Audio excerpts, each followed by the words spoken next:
So I'm passing you through to Rebecca. Thanks. There we go. Hello, sir. Rebecca in the studio here. Thank you very much for speaking to us. Aloha from Hawaii. Thank you for having me. Now, do you want to tell me what time it is there? Because I'm completely confused by the time distance Right space now, between us. it is Monday night at 9:40 p.m. So aloha from Hawaii.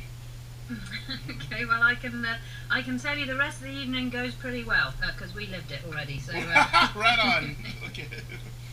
Very good. Now, would you mind, just so that we've got your sort of title correct in terms of how you're involved with the protest, would you like to introduce your name and title so we know we've got that right? Okay, my name is Kamahana Ke Aloha. My first name is Kamahana, K-A-M as in mom, A-H-A-N as in Nancy, A. Ke Aloha is my last name, my surname, K-E-A-L-O-H-A. And I am a head facilitator for the group known as Sacred Mauna Kea. Okay, so you head that group. Yes, great. ma'am. Lovely stuff. All right, well, we're recording this end if you're happy to go ahead. Sure, absolutely. So first of all, tell us your main objections to the plans for this telescope. Why don't you want it built on this particular mountain? There are so many reasons. Culturally, the mountain is the physical embodiment of the firstborn of our Sky Father Wakea. It is a completely sacred area. Secondly, no matter how much the scientists and the university have quantified the threat, there is still much threat to our water table as well as our endangered species environment, which is the mountain summit. But there are already a number of telescopes on this mountain, about 13 I think, and alright, none of them are as big as the one that's planned, but why are you so against this particular one? Oh, well, exactly for the reason you just stated. This is a monstrosity compared to the other 13. This is a 19-story building in an environment, endangered species environment.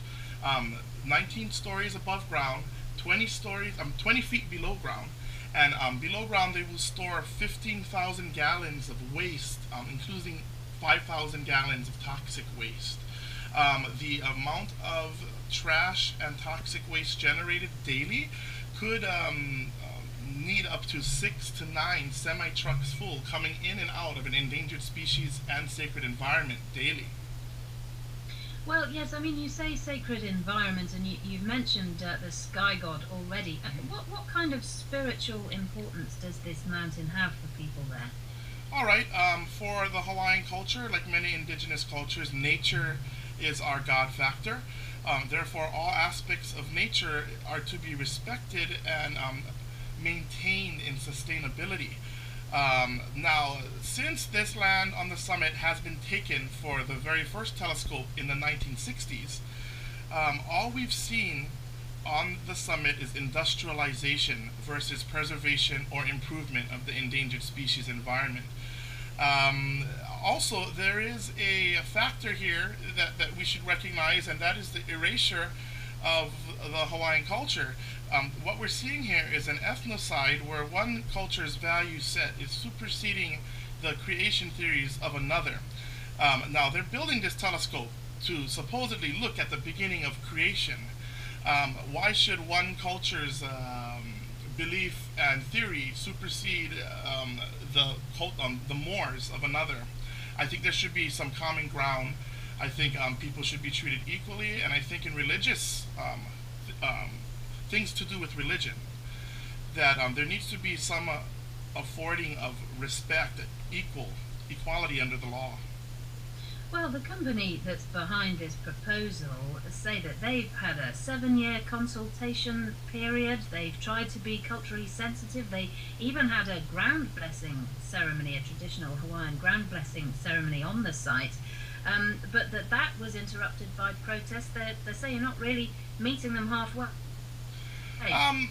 I believe, given the situation and given the mandate that the University of Hawaii has to uphold the endangered species environment and the bad reports they've been getting back, that more telescopes is not the answer until they can come up to code with what they already in deep failure of, that is maintaining the endangered species environment. How can they move forward with more? We've done more than compromise. There are 13 telescopes there right now, and I think they should build it in Mount Fuji or on Mount Sinai. Well, some people are saying that you're actually standing in the way of progress for Hawaiian people and for the world, even stopping local people from benefiting from the jobs and so on that would come with this structure.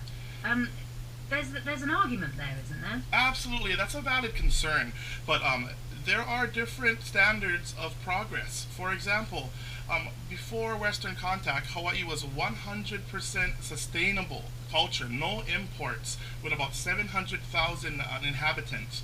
Now we're at about 1.2, 1.4 million, and we're 90% dependent on imports. I do not call that progress. Kamahana, thank you very much indeed. A real pleasure to speak to you this evening, and thank you very much for explaining that for us. Really good to speak to you. Well, mahalo nui. Thank you for giving some attention to this very important cause of ours. We really appreciate the BBC London. Mahalo nui. Oh, all right. Well, let's hope perhaps we'll speak to you again. Okay, aloha. Thank you. Aloha. Thank you. Bye-bye. Bye.